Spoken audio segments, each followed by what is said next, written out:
Et là, je m'adresse à ceux qui me contraient.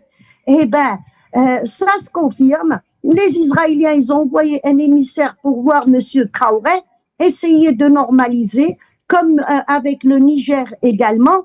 Et ils parlent de rapprochement déjà entre Israël et le Mali. Mais je pense que Monsieur Assimi Goïta a compris ce que c'est qu'Israël et le terrorisme et les gens qui y sont impliqués. Il y a eu beaucoup d'arrestations où Monsieur Assimi Goïta a réagi au bon moment et il a contré ce projet justement impérialiste. Le jour où les Africains comprendront que actuellement nous sommes dans un repositionnement des forces colonialistes et c'est à travers le porte-avions qui s'appelle Israël qu'ils essayent de revenir sur le continent. J'attire l'attention comme je l'ai fait pour les Émirats arabes.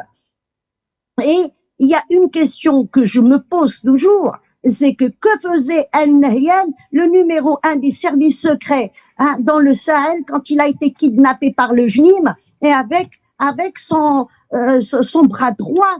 La réponse, on l'a, c'était la déstabilisation du Burkina Faso et d'en finir avec Traoré. C'est ça qui était l'objectif. Ils ont échoué, donc ils ont essayé de le faire avec Bamako.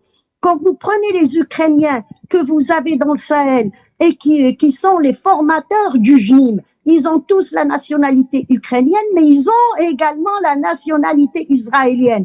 Les Marocains qui sont alliés aux Maliens, ils ont la nationalité israélienne. Si on comprend pas le système d'Israël et comment ça fonctionne, on peut pas comprendre.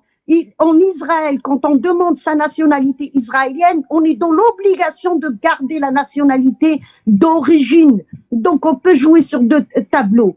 Et aujourd'hui, on essaye de repositionner justement ce projet colonial qui a été créé en 45. C'était un projet colonial. On va vers les décolonisations, mais on garde néanmoins une caserne pour dominer les 3 continents.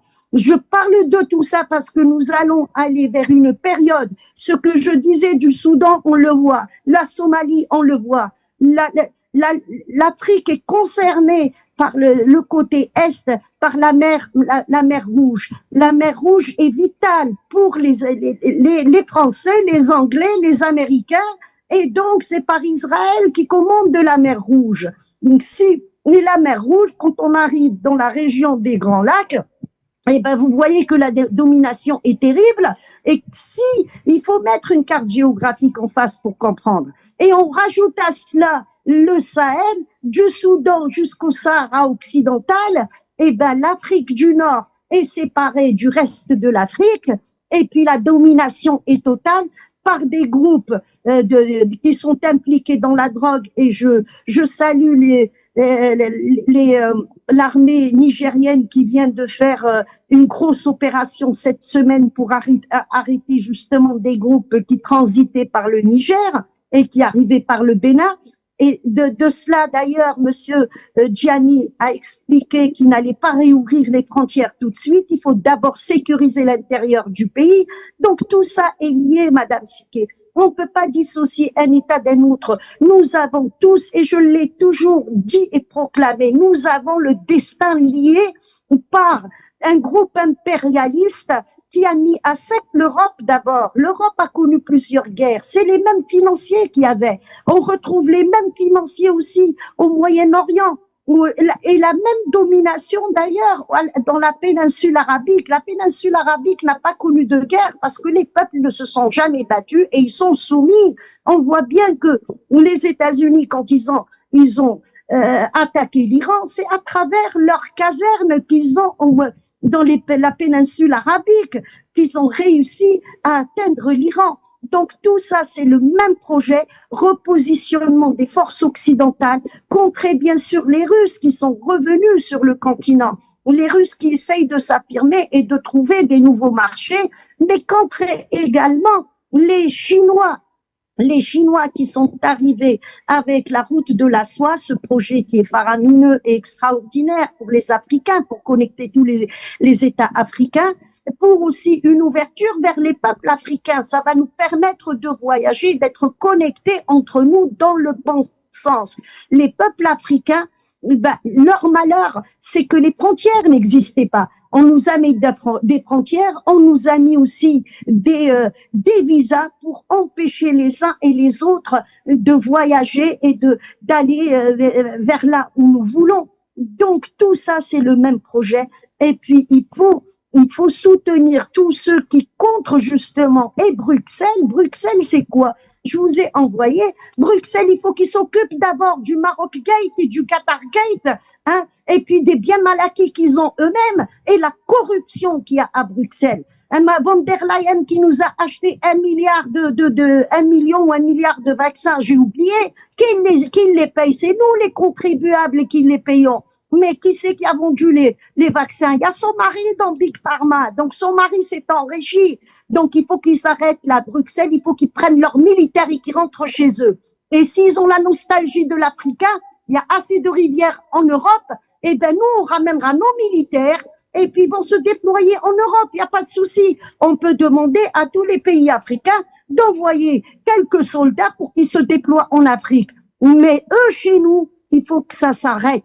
Le terrorisme vient d'où? Encore une fois, il faut se poser les bonnes questions.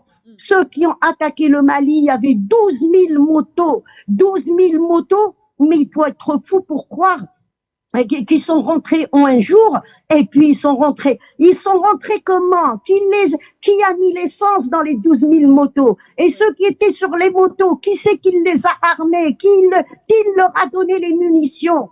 Donc si c'est pas l'Union européenne qui est impliquée alors? Eh ben nous sommes là sur la planète Terre et nous sommes nous aussi connectés et nous voyons ce qui se passe et nous savons aussi chercher les informations et puis faire des lectures sur les informations. L'Union européenne n'a rien à faire en Afrique. Si l'Union européenne veut rester en Afrique, eh ben, il faut faire une demande, rentrer par la porte, pas par la fenêtre, et puis aller vers des projets, des véritables projets. C'est fini, tu viens, tu me prends mon or, tu me prends mon uranium, tu le développes chez toi. Et quand je veux le racheter, eh ben non, on peut pas, on n'a pas le droit. Notre jeunesse a le droit de profiter de sa richesse. Et notre jeunesse a le droit de rester sur son continent pour ne pas qu'elle subisse justement, eh ben, tout ce racisme qui se développe en Europe par l'Union européenne et on voit bien que c'est l'extrême droite qui est en train de gagner partout.